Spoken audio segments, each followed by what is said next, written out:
Not only do I dislike intros, but I can't stand intros. all right, welcome back to another Out of the Woods video. Today we're featuring the Buck 102 Woodsman. It was one of the, I kind of working backwards. So it was a video that was done not too long ago. I took it out and made some coffee and had a pleasant afternoon with this beautiful little knife. What do you think, Mr. Duck? I couldn't agree more. It is a really sweet little knife, and we're going to talk a little bit about it and give you my opinions. This is a new little series. In the woods videos, I don't really talk about them. I just kind of go out and enjoy the day. And in this series, Out of the Woods, I'll give you my thoughts on them. All right, so Mr. Duck, we'll move you out of the way. Sorry for that. And we'll bring in this little backdrop doohickey. All right, so I'll start off by addressing the ghost in the closet, or the elephant in the closet, or the elephant in the room, or the whatever it might be. I put a little piece of paracord on this, and yeah, I've been wearing it as a neck knife. To me, it just makes sense. I have no problems with that at all.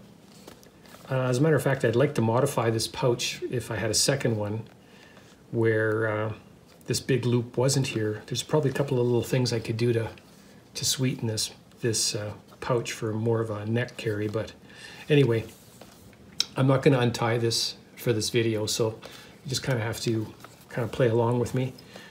I've got a size comparison. The only one I have right now on me is this, what is this thing?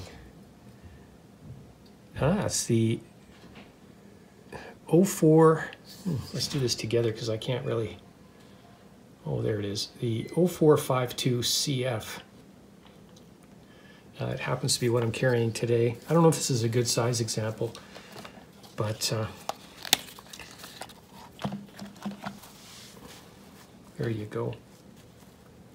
And of course the tough light, it's always nearby. And there's another cool picture. That looks marvelous. Marvelous. I don't know what movie that came from. Okay, so let's get right down to it. I'm gonna give you my thoughts of this absolutely sweet, sweet blade. It's awesome, okay? It's absolutely awesome. I have an average size hand, okay? Not large, not small, just average. Okay, so say what you like. There's not a lot of real estate there. I would almost like to wrap some moose hide around here, like I did with my pocket Bushman, just to give it a little bit more meat. And that would just, in the field when you're working, wow, very nice. Let's go to the one thing that kind of irks me a little bit. There's only one. There's not a lot. The only thing is, I think this way would be the best. Okay? It almost looks like the blade, and it almost looks like the blade is kicked out this way. You kind of seeing that? Does it feel that way? Is it just me? It feels like that the blade should be over that way a little bit more, just to make everything in line. It's just maybe the way my eyes are following this. It just feels that way. You know, can you see that? On the blade edge, it kind of starts kicking over to the left. It's just an aesthetic thing that caught my eye. And not everybody sees that. We all look at things differently. But it just feels like this blade is kicked up that way. And actually I've noticed it on the Leatherman Surge and the Wave as well. When you open up the blade, it just doesn't line up. Now, I can overlook that because this is such a good knife. It's such a good knife in so many areas. Lightweight, 420 high carbon. That video, I'll roll some of that film while I'm talking. I mean, I was beating the heck out of this thing, and it just asked for more. It made feathers like a dream. It's got a nice sharp spine, so throwing sparks was not a problem. And after my day's use with it, I just stropped it away, you know.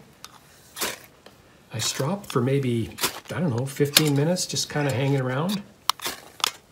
And wow, it was back. It was back to razor sharp hair popping.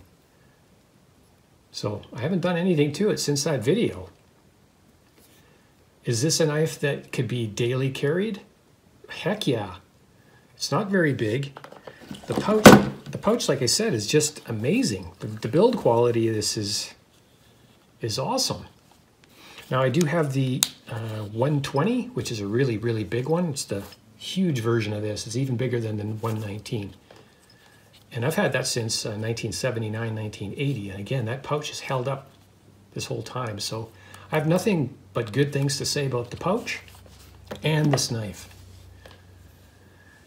What else? You know, the swedge, it's near perfect. The blade grind, it could be hit and miss on every one, but I got lucky and my blade, my edge grinds were uniform, or pretty darn near. So you can still see the original right there.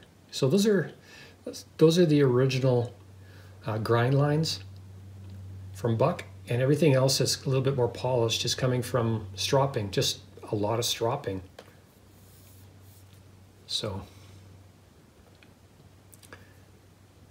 I can't say enough about this knife. Enough good things. I always thought that this would make a good little Ferricium striker, but don't need to because it strikes really well in here. You can see how sharp that edge is. A nice close-up on this handle.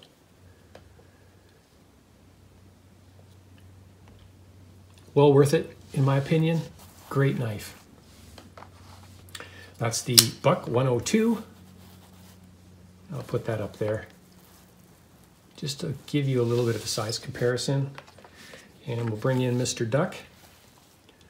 Mr. Duck, do you think that the Buck 102 is a knife worth keeping around? I couldn't agree more. Thanks for watching. Bye for now.